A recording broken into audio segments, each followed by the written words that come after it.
Railway के ठेकों से जुड़े और होटल के आवंटन में गड़बड़ी को लेकर लालू यादव और उनके परिवार से जुड़े सदस्यों के 12 ठिकानों पर सीबीआई का छापा। पटना में राबड़ी लालू के निवास पर भी गई CBI team.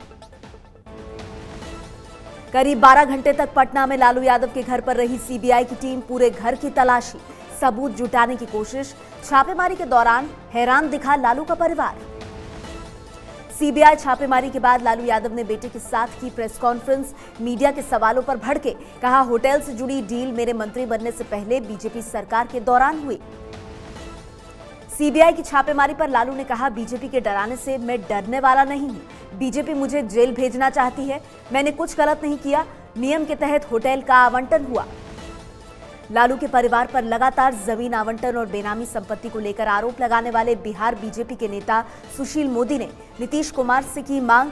Deputy CM Tejashwi Yadav और मंत्री तेज प्रताप को बर्खास्त करें नीतीश। सीबीआई ने लालू, राबड़ी और बेटे तेजस्वी सहित 7 लोगों के खिलाफ केस दर्ज किया है। रेलवे के होटलों के आवंटन में गड़बड़ी के मामले में पटना, दिल्ली, भुवनेश्वर, रांची और हरियाणा के गुरुग्राम के 12 ठिकानों पर सीबीआई की छापेमारी।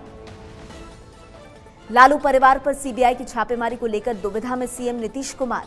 सूत्रों के मुताबिक नीतीश ने जेडीयू के प्रवक्ताओं को लालू के मामले पर कुछ न बोलने का फरमान जारी किया।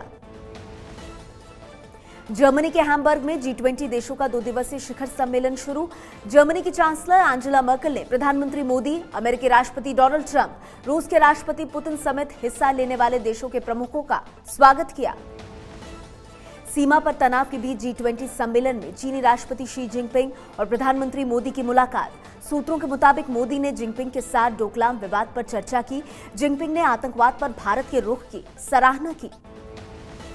G20 सम्मेलन में दुनिया के सामने फिर खोली पाकिस्तान की पोल। नाम लिए बिना कहा, कुछ देश राष्ट्रीय फायदे के लिए कर रहे हैं आतंकवाद का इस्तेमाल। कहा, आतंक के खिलाफ दुनिया का जवाब कमजोर। मोदी ने पाकिस्तान के आतंकी संगठन लश्कर-ए-तैयबा और जैश-ए-मोहम्मद की तुलना ISIS से की। पाकिस्तान ने कहा, इलाके में तब तक शांति नहीं होगी जब तक कश्मीर मुद्दे का हल नहीं निकल जाता। सुरक्षा पर हुई बड़ी बैठक में खुद शामिल हुए थे पाकिस्तानी प्रधानमंत्री नवाज शरीफ। घाटी में तनाव, इंटरनेट सेवाओं पर भी रोक। कल आतंकी बुरहान वानी की पहली बरसी पर तनाव की आशंका के मद्देनजर श्रीनगर के 5 थाना क्षेत्रों में कर्फ्यू लागू। शुक्रवार यानी जुमे के दिन श्रीनगर की सड़कों पर दिखा सन्नाटा। अक्सर शुक्रवार को यहां अलगाववादी करते हैं हंगामा और पत्थरबाजी। आतंकी बुरहान वानी की बरसी के चलते शहर के 5 थाना इलाकों में लगा है कर्फ्यू। कश्मीरी आतंकवादी बुरहान वानी की बरसी को लेकर सुरक्षा के मजबूत इंतजाम। लगातार गश्त पर हैं सुरक्षाकर्मी। लोगों को एक जगह रुकने पर लगाई जा रही है रोक। कश्मीर के पत्थरबाजों से निपटने के लिए सुरक्षा बलों को मिल सकता है बदबू बम। इत्र के कारोबार के लिए मशहूर कन्नौज में बम पर हो रहा है शोध। बम के फटने पर फैलने वाली दुर्गंध से उस जगह ठहर ही नहीं पाएंगे उपद्रवी।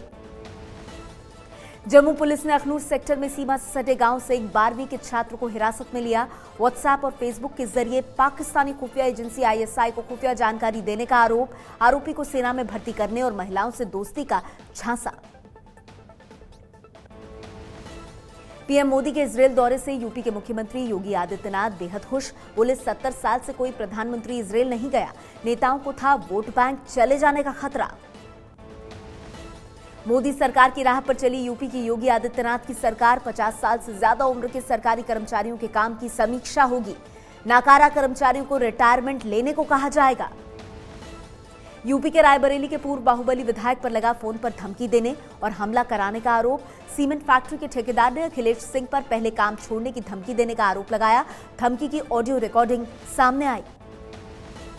पश्चिम बंगाल के हिंसा प्रभावित इलाके बशीरहाट में घुसने की कोशिश कर रही बीजेपी नेता रूपा गांगुली गिरफ्तार। रूपा की अगुवाई में बीजेपी नेता हालात का जायजा लेने बशीरहाट जा रहे थे। देश के बुद्धिजीवियों के एक प्रतिनिधि मंडल ने पश्चिम बंगाल के हालात पर गृह मंत्री राजनाथ सिंह से मुलाकात की। पश्चिम बंगाल में हिंदुओं पर हो रहे अत्याचार पर जताई चिंता। प्रतिनिधि मंडल में retired justice SN Dhingra, major general Dhruv Katoch, Swapandas Gupta और अनिर्बान गांगुली शामिल। महाराष्ट्र के मुख्यमंत्री देवेंद्र फडणवीस का हेलीकॉप्टर एक बार फिर हादसे से बचा। हेलीकॉप्टर में आई तकनीकी खराबी, सीएम के बैठने से पहले ही हुआ टेक ऑफ। महाराष्ट्र सरकार ने किसानों की कर्ज माफी के लिए पैसे जुटाने का रास्ता निकाल लिया है। महाराष्ट्र सरकार ने मुख्यमंत्री राहत कोष से पैसे निकालकर किसानों का कर्ज माफ करने का फैसला किया। मुंबई के बांद्रा पूर्व इंदिरा नगर में जमीन के अंदर मौजूद पानी की पाइपलाइन फटी। पानी का फोर्स इतना ज्यादा था कि लोगों को संभलने का मौका भी नहीं मिला। चपेट में आने से 8 महीने के लड़के और 9 साल की लड़की की मौत। जीएसटी लागू होने के बाद मेडिकल स्टोर में कुछ दवाओं की कमी, मरीज परेशान। नया स्टॉक भेजने से पहले जीएसटी कैलकुलेशन में हो रही परेशानी बनी वजह। मध्य प्रदेश के इंदौर में नगर निगम की लापरवाही के चलते लाखों मछलियों की मौत। बिलावली तालाब को गहरा करने के दौरान पानी दूसरे तालाब में डाले जाने से मर गई मछलियां। उत्तराखंड के पिथौरागढ़ के धारचूला में तेज बारिश के बाद चलती कार पर गिरा पहाड़ का मलबा। हादसे में कार सवार 5 लोगों की मौत। यूपी के गोंडा में घाघरा नदी एक बार फिर से तबाही मचा रही है। नदी उफान पर है। कई गांवों में पानी भर गया है। सैकड़ों परिवार गांव छोड़कर सड़कों पर रहने को मजबूर हैं। बारिश से पश्चिम बंगाल की राजधानी कोलकाता बेहाल। भारी बारिश के बाद शहर में पानी भरा। विपक्ष ने ममता सरकार पर उठाए सवाल।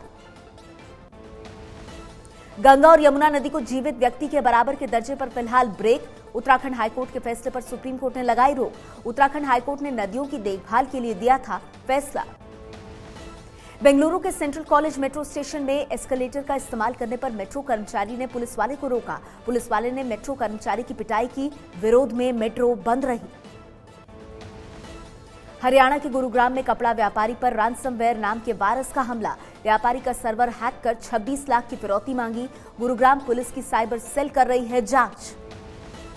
राजस्थान के बीकानेर के सोनगरी इलाके में पटाखे के गोदाम में धमाका। धमाके में 5 लोगों की मौत हो गई, जबकि 12 से ज्यादा लोग बुरी तरह घायल। धमाके की वजह से गोदाम के पास के 3 मकान क्षतिग्रस्त। दिल्ली के दिलशाद कॉलोनी में बिल्डिंग के बिजली मीटर में आग लगने से 4 लोगों की दम घुटने से मौत। 2 लोग बुरी तरह घायल। आग लगने से कई दुपहिया वाहन भी जलकर खाक। सुप्रीम कोर्ट ने कहा, आधार कार्ड से जुड़ी सारी सुनवाई संवैधानिक बेंच करेगी। सरकारी सुविधाओं का फायदा लेने के लिए आधार जरूरी बनाने के मामले में चल रही है सुनवाई। अगर मोबाइल फोन या क्रेडिट कार्ड का बिल 30 जून या उसके पहले जारी किया गया है तो आपको उस पर ऊंची दर वाली जीएसटी नहीं चुकानी होगी।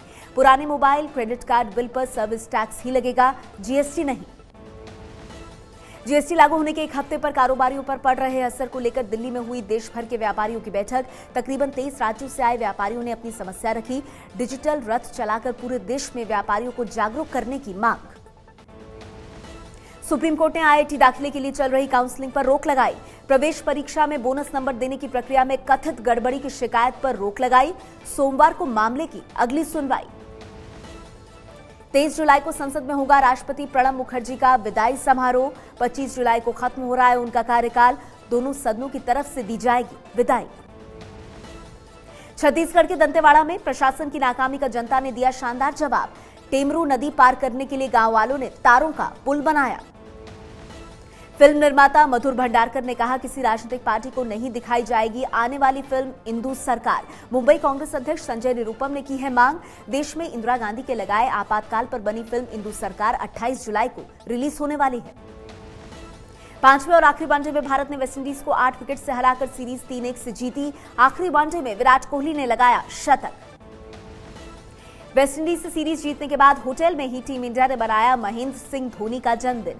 36 साल के हो गए हैं धोनी। टीम के सभी खिलाड़ियों ने होटल में धोनी को दी शुभकामनाएं। ये है एबीपी न्यूज, आपको रखे आगे।